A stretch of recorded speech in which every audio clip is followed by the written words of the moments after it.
This is the Big O Show. This is the Big O Show. All right, there he is, the man, the myth, the legend that is Manny Navarro. And, of course, follow him on Twitter. If you're listening on the podcast, at Manny_Navarro, and catch his work there at The Athletic. Make sure you subscribe and support Manny and all the great writers there at The Athletic. First of all, Manny, how you doing on a beautiful Friday? How you feel that you don't have to cover any football this weekend? How about that? It's great. Oh, it's nice to have a weekend off, right? And back-to-back weekends, really, because last Saturday I wasn't covering a game either. So my kids and my wife are loving it. I got family down here from New York and spent some time with them. But, I was going to start. I think I caught you at the end of a conversation talking about probably Tua and NFL quarterbacks. It sounded like that anyway when I signed into the system.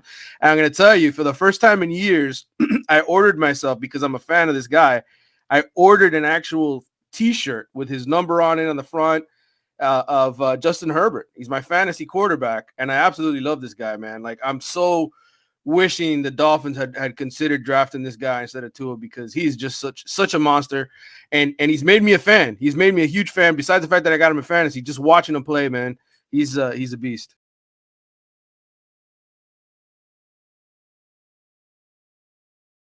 Yeah, he's putting up some amazing numbers. I still need to see him in, clutch moments, big games, and all that kind of stuff, pressure, to see how he handles all of that, because the introvert stuff and all that, that's when that will come to roost. If he does have those kind of issues, when the pressure is really up. Right now, he has no pressure. He has no expectations. Kind of like the Dolphins. They had no pressure, no expectations their first 2 years. This year, pressure and expectations, and they haven't been able to meet it. So that's my next test for Herbert. But right now, physically, there's no doubt that he looks absolutely the part right now at that spot. Yeah, I will definitely agree with you on that one. How will they handle the quarterback position from here on out, by the way, for the Canes? Will it be Van Dyke, or will it be King whenever he is healthy? Well, I mean, it all depends on how severe that shoulder injury is. And my understanding, I've heard this from multiple people, again, outside the program, people who are asking me, is he out for the year? I hear it's an AC joint. Manny Diaz is being obviously as scant with details as possible, right? That's what he does. Because it's an advantage for him to get everybody to think that this guy might come back this year, because now you got a game plan for two quarterbacks, right? At least, psychologically, that's what you're hoping for. You're hoping the other team has to worry about the Eric King coming back. About the running quarterback to the pocket passer. To the pocket passer, right. So different offense. Right. I think he's going to hold on to that as long as he can. He said that Eric was back moving around the last time we got a chance to talk to Manny, and I asked him that question. He said, he's been moving around a little bit in practice. I don't know what any of that means. To me, it's all about the shoulder. It's how much pain does he experience there. My understanding, expect to see a lot of Tyler Van Dyke. I think that's going to be the quarterback. And until Jake Garcia gets healthy and over that foot/ankle injury, it's going to be the Tyler Van Dyke show. And let me tell you, that throw he put in the corner of the end zone, that was he showed me some, dude. I mean, I still think King deserves to play. Right. King has made the ultimate sacrifice. King is the real leader of that team overall. You're not going anywhere anyway, so he's kind of earned that right. So if he does come back, I would give him the job, because this is his final year, man. I just wouldn't want to, screw the kid over when he's given you so much. I mean, let's be honest, Manny. He's the only reason to watch Canes football. You know what I mean? And this past week, this last week, at least we saw some of the young guys, and maybe, see what the future looks like. And Van Dyke showed me a little something. But this season, and even last season, King is the guy that puts on the show every single week, man. Right. It's just a guy, it just.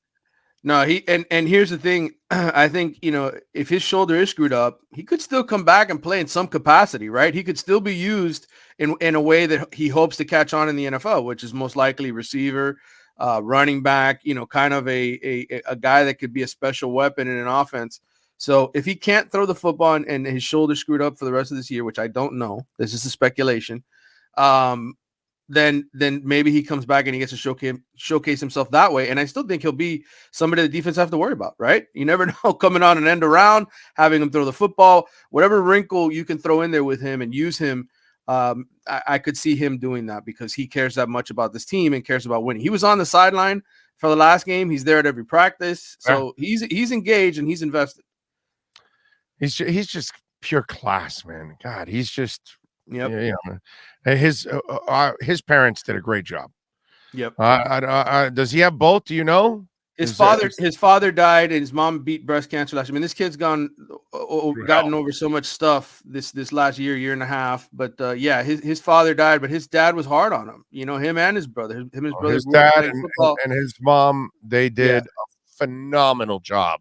They did with that young man. They I know his dad is up there looking down. He should be so damn proud of the way that young man is carried. Any father would want their sons to go, you see that kid right there?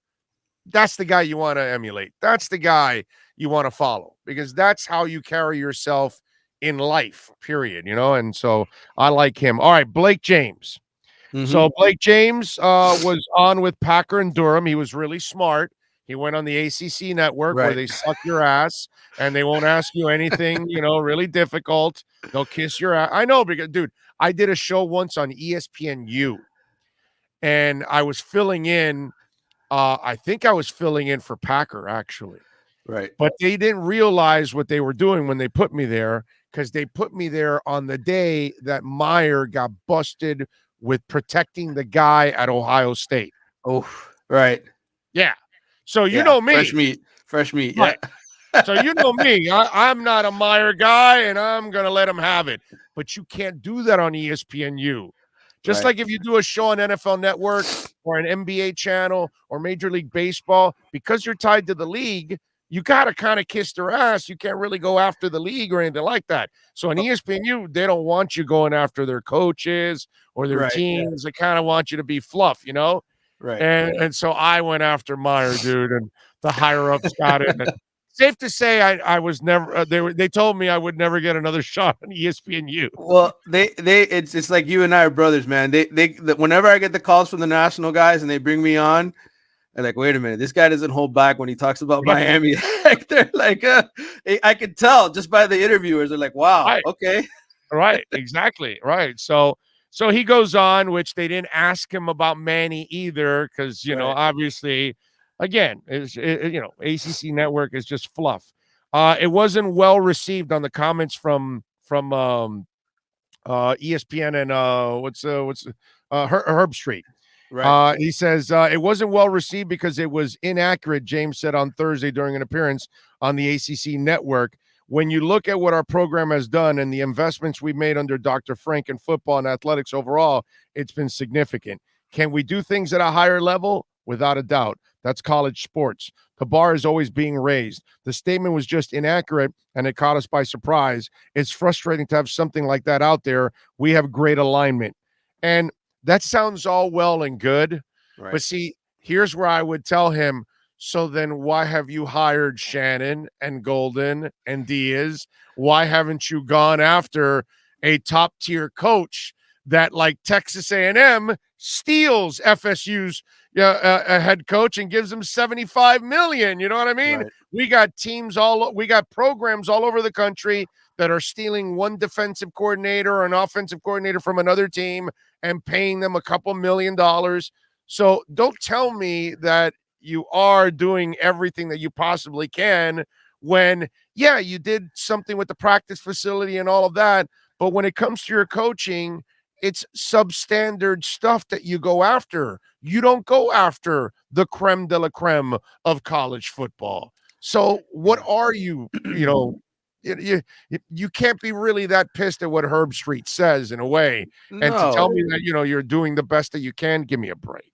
It's all spin. You make the argument to where you can defend yourself, right? And Miami can defend itself when it says that it spent money on football in the sense of upgrading the facilities, building an indoor practice facility, putting money into the. So does South Alabama, bro. Okay, right? But listen, this is what they do, right? They spin it away from what the point is. And I'll tell you this: Herb Street didn't even really hit it on the head, right? Like the way he left it. When you go back and you replay that video, he doesn't come out and flat out say, "Hey, where's the spending on the coaching?" He just says, right. So again, like it's like people want to, because they know all the fans are running amok, right? All the fans are pissed. They want answers. It's like, okay, we'll talk about what we want to talk about, but only in the way that we want to talk about, so that you think we're addressing it, but we're not really addressing it. Like it's media spin 101, right? Like we're not talking about the real subject here. And I said this to you last week when I was on the show, that it's not, nobody's addressing the issue. The issue is, how much money do you spend on a head coach, and why aren't you spending more? Where's the money to buy out Manny Diaz and to bring in a coach that has a track record, a winning track record, right? Like that's what we're talking about. Basically, when are you going to go steal somebody else's coach? Right. When are you going to do that? And the answer is never. So we are going to string you along and tell you about how much we care about the football program without ever investing in the most crucial part, which is the head coach.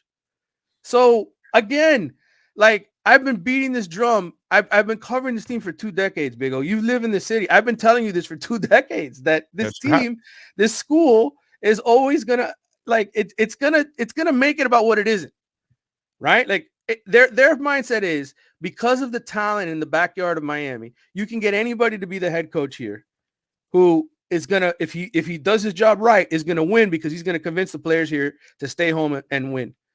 And now you've been at this for so long that none of the players that are alive now, that are high school recruits, want to come here because they've never seen you win. Right. So what advantage is that? Where does that philosophy work? Right? Yeah. I mean, they did it with Randy. Why? Well, Randy's Miami born and bred, right? He knows the city. He knows all the inner city kids. He's going to make it work. Then they decided, you know what? No. We're going to go get the guy with the tie, because he's going to be cool. He's going to be the one. And he came in and he wanted to turn this into the Big Ten.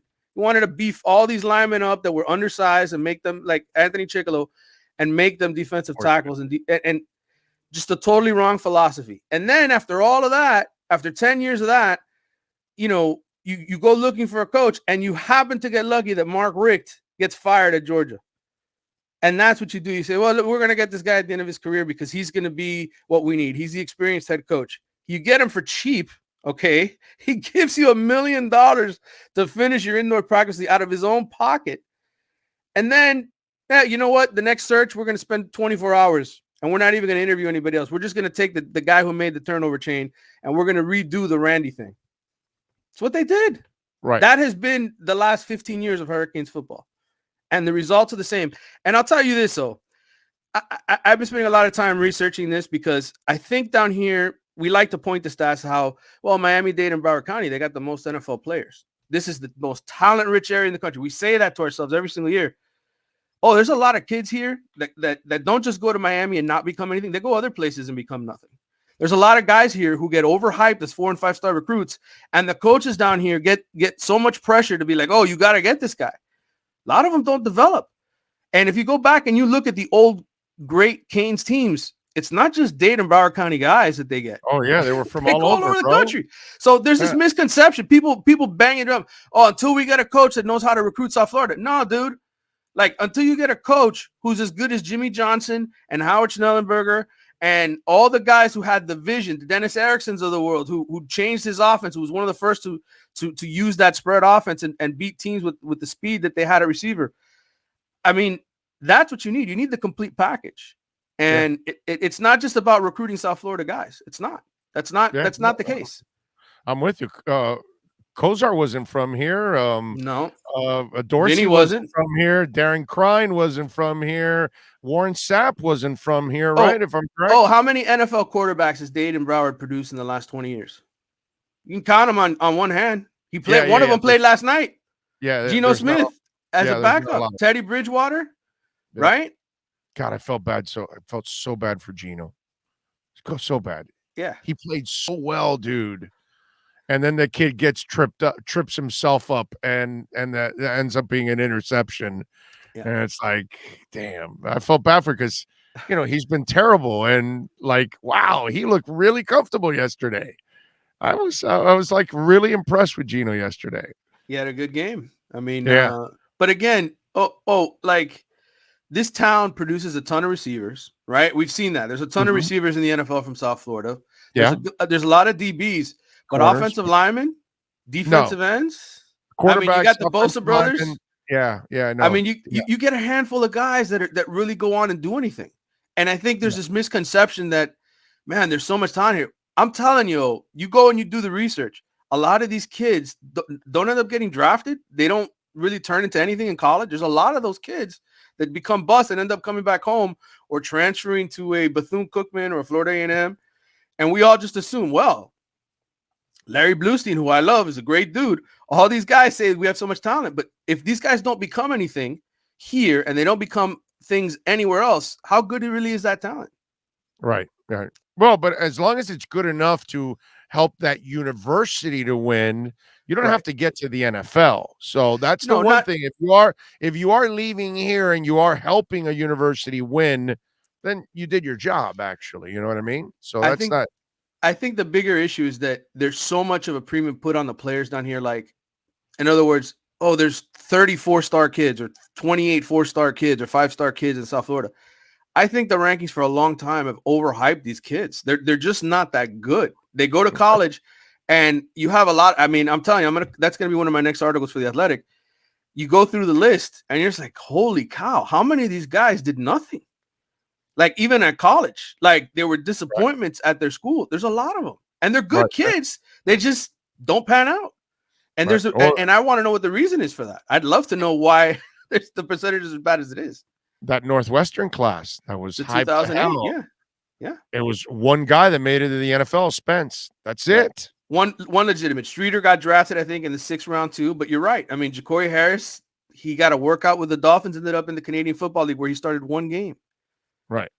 Yeah. I mean, I'm telling you, I'm going through the list since 2005. I believe you. It is. I'm in 2009 right now. I'm spending a thorough time just going player by player to see exactly what happened to them of the 4- and 5-star kids. And I'm telling you, you sit there and you say, man, we've been saying for years how great this area is. And yes, there's still more NFL talent that comes out of this area than any other, but there are a lot of busts. All right. So this will segue to my final question.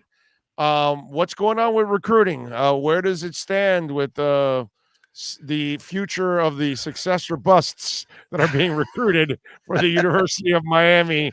What are you hearing? Are any folks rumbling right now about decommitting? Well, I think there's a lot of kids taking visits, where they're still committed to Miami and they're going to Florida or Georgia to watch a game and to spend the weekend, which is going to happen. I think when Manny Diaz had a good season last year at 8-1, he could tell kids, listen, you take a visit somewhere else, we're going to drop you. Can't do that this year. You got 9 commitments and you're 2-3, and these kids are saying, hey, you know what? I'm going to take a trip. You can't tell them no, right? I mean, so that's what's happening right now. I still think a lot of them are committed because in part because they can't go to Alabama or Georgia because they don't have real offers from those schools. But if they did, if Florida or somebody else wanted them and really was like, hey, we're going to give you one of our spots, they might jump. So it just comes down to that. I just think the players that Miami has committed right now, the 9 commitments, it's kind of like Miami's probably the best team that they've got on their list. And they're interested in visiting others. It's the way it works. Right. Okay. All right. So it's not like you're getting guys that are committed to or are being looked at by other bigger schools, and yet you're taking something away from a bigger school. That would be a better scenario. Right. The biggest thing fans need to understand when it comes to recruiting is whether or not something is a committable offer, because all of these kids love to say, I got an offer from 47 schools, Alabama, blah, blah, blah, blah, blah, blah, blah. But Alabama, an offer now is like basically saying we're interested in you. We might take you if you fit the scenario that we like. We're going to watch you your senior year. And if we think you're good enough, we're going to really push at the end to take you. That's what it is. And Miami has a bunch or if we see somebody better, then we may not be that interested. We're going to leave you high and dry, which is the case. Miami's essentially working with guys that might be on the radar of Alabama or Georgia, but they don't really want him because if they did, they'd be committed there. That's the way to explain it. Sucks. All right. So big article coming from Manny from The Athletic. So you definitely want to check that out. Make sure you subscribe, follow him on Twitter at Manny_Navarro. Manny, have a fantastic weekend, my friend. We will talk next week. Good talking, though. See you soon. You got it. Good stuff there. All right. Let's take a quick break. This is the Caneswear Miami Hurricanes report.